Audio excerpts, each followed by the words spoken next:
সর্বশ্রদ্ধেয় মাননীয় সংসদ আন্দালিব রহমান পার্থ যখন বক্তব্য দিচ্ছিলেন, উনি যখন বললেন যে সংবিধান যারা ছুঁড়ে ফেলতে চায় তাদেরকে স্বাধীনতা বিরোধীর সাথে উনি অ্যালাইন করলেন, ট্যাগ করলেন মাননীয় স্পিকার। এবং তখন ট্রেজারি বেঞ্চের সম্মানিত মাননীয় মন্ত্রী যারা ছিলেন তারা সেটাকে টেবিল চাপড়িয়ে সেটাকে সমর্থন দিলেন। মাননীয় স্পিকার, গণতন্ত্রের জন্য যিনি আপোষহীন লড়াই করে গিয়েছেন বেগম জিয়া, উনি বলেছিলেন যেদিন জনতার সরকার প্রতিষ্ঠিত হবে, যেদিন এই পার্লামেন্ট জনতার সরকারের কাছে যাবে, এদিন এই সংবিধানকে ছুঁড়ে ফেলা হবে। ট্রেজারি বেঞ্চের যে মন্ত্রীরা ছিলেন তারা দীর্ঘদিন, তাদের সারা জীবন তারা বেগম জিয়ার সাথে রাজনীতি করেছেন। এই সংবিধান ছুঁড়ে ফেলার সাথে স্বাধীনতা যুদ্ধাপরাধীর অ্যালাইন করার যেটার হাততালি তারা দিয়েছেন, সেটির মধ্য দিয়ে বেগম জিয়াকে তারা মূলত অপমান করেছেন কিনা তারা সেটা ভেবে দেখবেন। মাননীয় স্পিকার,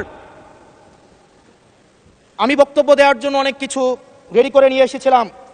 আমরা আইনমন্ত্রী বলেছেন রুশু পড়ার জন্য, তারপরে হবস পড়ার জন্য, মদিনা সনদ পড়ার জন্য পড়েছিলাম। কিন্তু আন্দালিব রহমান পার্থ সাহেব যে বক্তব্য দিয়েছেন, আমরা ক্লাস 8-9-এ যে ডিবেট করতাম সেটি রিভার্টাল দিলে 20 মিনিট সময় লাগবে। মাননীয় স্পিকার, আমি ওনার বক্তব্যের রিভার্টাল দিচ্ছি। উনি বলেছেন যে আমি কোট করছি, উনি বলেছেন 72-এর সংবিধানের কিছু কিছু বিষয়কে ওনারা সম্মান দিয়েছেন। তার মানে কিছু কিছু বিষয়কে ওনারা সম্মান দেয় নাই। তার মানে এই অভ্যুত্থানের পরে এই সংবিধানের কিছু অংশ ওনারা মেনেছেন, কিছু অংশ ওনারা মানেন নাই। ওনারা কেবল ওই অংশটাই মেনেছেন যে অংশটা ওনাদের পক্ষে গিয়েছে, যে অংশটা ওনাদের বিপক্ষে গিয়েছে এই অংশটা ওনারা মানেন নাই। মাননীয় স্পিকার, এই ধরনের প্রকৃতি সম্পন্ন যারা আছে বাংলাদেশের পার্লামেন্ট, যারা দেখছেন তারা সিদ্ধান্ত নেবেন, যারা কখনো কখনো কনফর্মিস্ট, যারা কখনো কখনো রিফর্মিস্ট, তারা মূলত অপরচুনিস্ট। এখন আমি সংবিধানের কিছু কিছু ধারা মানবো, কিছু কিছু ধারা মানবো না। আমি কখনো কখনো সাংবিধানিক, কখনো কখনো আমি অসাংবিধানিক।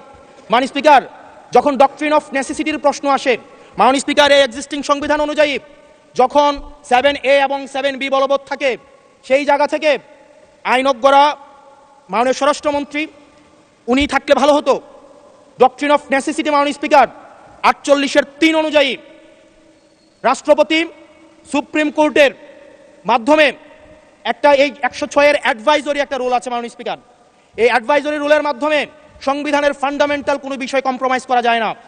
মাননীয় স্পিকার, যদি আমি এই সংবিধান মানি তাহলে এই অন্তর্বর্তীকালীন সরকারের বৈধতা প্রশ্নবিদ্ধ হয়। মাননীয় স্পিকার, মাননীয় স্পিকার, যদি এই সংবিধানকে আমি ধারণ করতে চাই, মেনে চলতে চাই, সেদিন 64 বিধি অনুযায়ী অ্যাটর্নি জেনারেল নিয়োগ দেওয়া হয়েছিল 6 আগস্ট। মাননীয় স্পিকার, এই সংসদে প্রশ্ন রাখতে চাই, তৎকালীন বর্তমান রাষ্ট্রপতি চুপ্পু, তখন বলা হয়েছে অ্যাটর্নি জেনারেল নিয়োগ দেওয়ার ক্ষেত্রে প্রধানমন্ত্রীর সাথে আলোচনা করতে হবে। সেদিন কোন প্রধানমন্ত্রীর সাথে আলোচনা করা হয়েছিল সেটা আমাদেরকে অ্যাটর্নি জেনারেল জানাবেন। আমাদেরকে অ্যাটর্নি জেনারেল জানাবেন যেই হিয়ারিংটা হয়েছিল এই হিয়ারিংয়ে উনি উপস্থিত ছিলেন কিনা।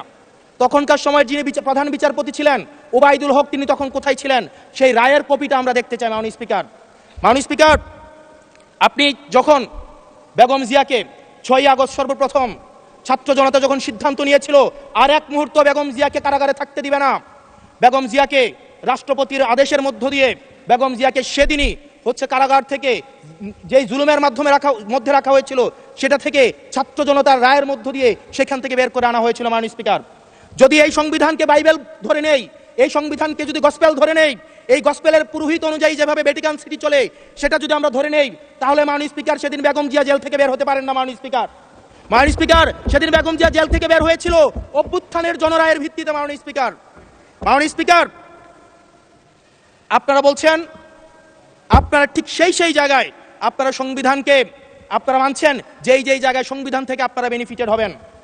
মাননীয় স্পিকার, গ্রামের ভাষায় কথা আছে, বলতে চাই না, যে গাং পার হইলে মাঝি কুন্দুলা ভাই। ছাত্ররা, আপনাদের নেতাকর্মীরা গত 17 বছর ধান খেতে ঘুমাইতে হয়েছে, ত্যাগ তিতিক্ষার মধ্য দিয়ে যেতে হয়েছে। মহাসচিব কান্না করে বলেছে তাদের নেতাকর্মীরা ঢাকায় এসে রিক্সা চালিয়ে জীবন নির্বাহ করত।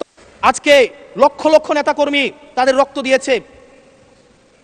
ফ্যাসিবাদ বিরোধী প্রত্যেকটি রাজনৈতিক দল, কোনো রাজনৈতিক দলকে বিশেষভাবে আমি আলাদা করতে চাই না, ফ্যাসিবাদ বিরোধী প্রত্যেকটি রাজনৈতিক দলের রক্ত শ্রম ঘামের মধ্য দিয়ে এই হাসিনার পতন হয়েছে। এই হাসিনার পতনের পরে যখন জনরায়, মাননীয় স্পিকার, যখন জনরায় কখনো ক্যাতাবের কাছে মাথা নত করে না। এটা ভ্যাটিকান সিটি নয় যে গসপেল অনুযায়ী হচ্ছে দেশ পরিচালিত হবে। 68% জনগণ তারা সিদ্ধান্ত জানিয়ে দিয়েছে এই সংবিধানের যেই বেসিক স্ট্রাকচারাল জায়গায় কোন জায়গাগুলোতে রিফরমেশন আনতে হবে। মাননীয় স্পিকার আন্দালিব রহমান পার্থ সাহেব বলেছেন যে অর্ডারে নাকি হচ্ছে সংবিধান সংস্কার পরিষদের গঠনটা নাই। উনি যদি একটু পরিশ্রম করতেন, জাস্ট একটা পাতা উল্টাইতেন, একটা পাতা পরেই বলা হয়েছে সংবিধান সংস্কার পরিষদ গঠন যদি হেজযুক্ত। ধন্যবাদ মাননীয় সদস্য, ধন্যবাদ।